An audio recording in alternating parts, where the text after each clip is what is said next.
temperatura boa para estudar, hein, ó. Vamos começar aqui com o livro 2, página 432, exercício 11. A lâmpada elétrica incandescente foi inventada por volta de 1870 e envolveu o trabalho de muitos pesquisadores e inventores. Entre eles, destacam-se Thomas Edison. As lâmpadas incandescentes atuais utilizam um fio de tungstênio encerrado num bulbo de vidro, conforme a figura a seguir. Este fio tem diâmetro inferior a 0,1 milímetro e é enrolado conforme uma hélice cilíndrica. Passando corrente elétrica no filamento, ele se aquece a uma temperatura da ordem de 3.000 graus Celsius. O filamento torna-se então incandescente e começa a emitir luz. O gráfico a seguir mostra a curva volt-ampere de uma lâmpada incandescente comum. A lâmpada dissipa 100 watts de potência quando opera sob uma tensão nominal de 220 volts. Ele forneceu então o gráfico tensão versus corrente elétrica e colocou um outro gráfico ali, 0,25 ampere, faz passar uma tensão de 20 volts aplicada na lâmpada, faz passar por ela 0,25 ampere. Ele ainda disse que a potência da lâmpada é 100 watts quando está numa tensão de 220 volts. Com base no gráfico e nas características da lâmpada, assinale as proposições a seguir, escrevendo verdadeiro ou falso conforme o. A resistência elétrica do filamento no intervalo de tensão mostrado no gráfico é constante e igual a 80 ohms. Se fosse constante, o gráfico U por V, ou V, U por I, ou I por U, seria uma reta. Como não é uma reta, não pode ser constante a resistência elétrica. A potência dissipada pela lâmpada quando submetida a uma tensão de 20 volts é 5 watts. Uma das formas de calcular a potência é U vezes I. Nós temos o U, que é 20, e temos o I, que é 0,25. Multiplicar por 0,25 é o mesmo que dividir por 4, que dá 5 watts. Foi o que ele disse, né? Em 20 volts era 5 watts a potência, verdade? A resistência elétrica do filamento, quando a lâmpada opera na tensão de 220 volts, é 5 vezes maior do que quando ela está submetida à tensão de 20 volts. Ele quer a resistência do filamento. Para calcular a resistência do filamento na hora que está recebendo 20 volts de tensão, cure. O E 20, o R eu quero descobrir, e o I é 0,25.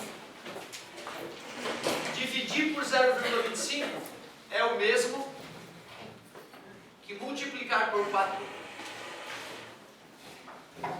Essa era a resistência da lâmpada nesse ponto. Agora ele quer saber qual é a resistência da lâmpada lá na situação em que ela está recebendo 220 volts. Primeiro eu quero saber qual é o I que percorre ela nessa situação. P igual a U vezes I.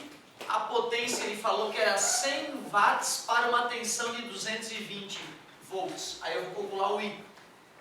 10,22 avos, ou 5,11 avos de ampere. Achei a corrente elétrica. E ele quer comparar a resistência elétrica. E agora que eu sei a corrente elétrica, eu vou fazer o URI. O U, 220 volts. O R, eu quero descobrir. E o I, 5,11 avos. Está dividindo, passa multiplicando, está multiplicando, passa dividindo, isolei o R. R é igual, 220 dividido para 5 é 44. 44 vezes 11,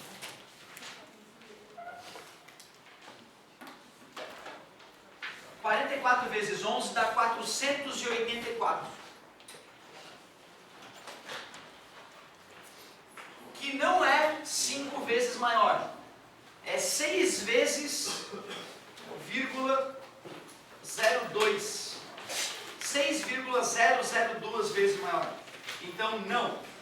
Ele disse que era 5 vezes maior. Não.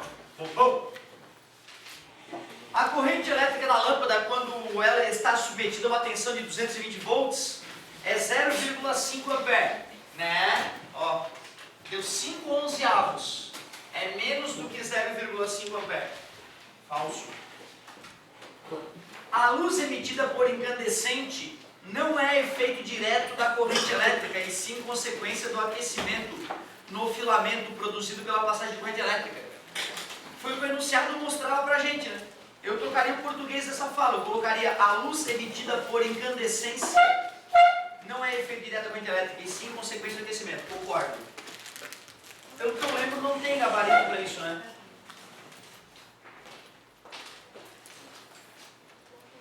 Não tem gabarito para isso. Já tinha acontecido isso antes. E eu não vejo nenhum item assim mais perigoso. Então, estou bem confiante nesse. Dinheiro. Isso, obrigado, querido. Ainda mais, vamos lá, galerinha, vamos utilizar. Vocês querem alguma da CAF, alguma da UPF? Só fica à vontade. Qual questão que incomodou vocês? Só pedir. Tem as provinhas aqui, dá pra gente fazer também. Tem também? Tem. Faz aquela do champanhe. Sim. Certo? Lembra até de cabeça.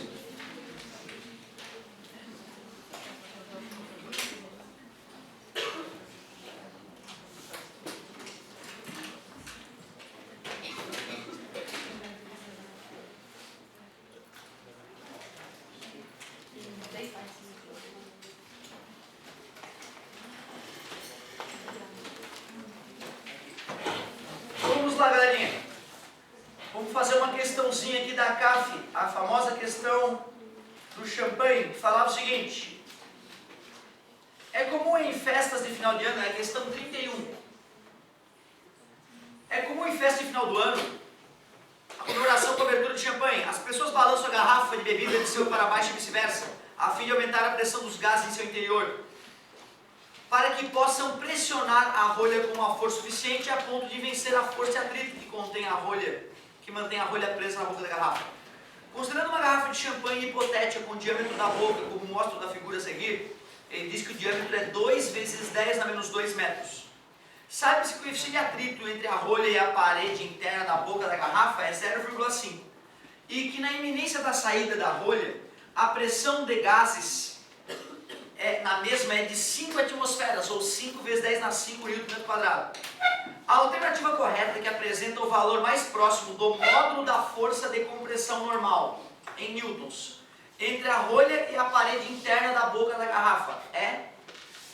Pô, peraí, ele me deu a pressão e me deu o diâmetro do gargalo. Então eu posso calcular que força que os gases exercem sobre a rolha. A pressão é 5 atmosferas, 5 vezes 10 na 5. A força eu quero descobrir, e a área de um círculo é πr². Como o diâmetro era 2 vezes 10 na menos 2, o raio é 1 vezes 10 na menos 2. R ao quadrado. 10 na menos 2 ao quadrado. Está dividindo, passa multiplicando. 10 na menos 2 ao quadrado é 10 na menos 4. Assim eu descubro que a força que vai ter que atuar na rolha, devido à força de atrito, tem que ser pelo menos 50 pnewtons. Porque se o atrito não conseguir suportar esses 50 pnewtons, a rolha solta, mesmo que o usuário não faça força. Se o atrito é que está segurando essa força, eu vou para a fórmula da força de atrito, μ vezes a normal. A força de atrito vai ter que ser 50π. O coeficiente de atrito ele disse que era 0,5. Vamos calcular a força normal. Dividir por 0,5 é o mesmo que multiplicar por 2. Substitui o π por 3,14, 314 newtons. Então, duas formuletas ali, pressão e força de atrito. Letra C. E aí, mais alguma?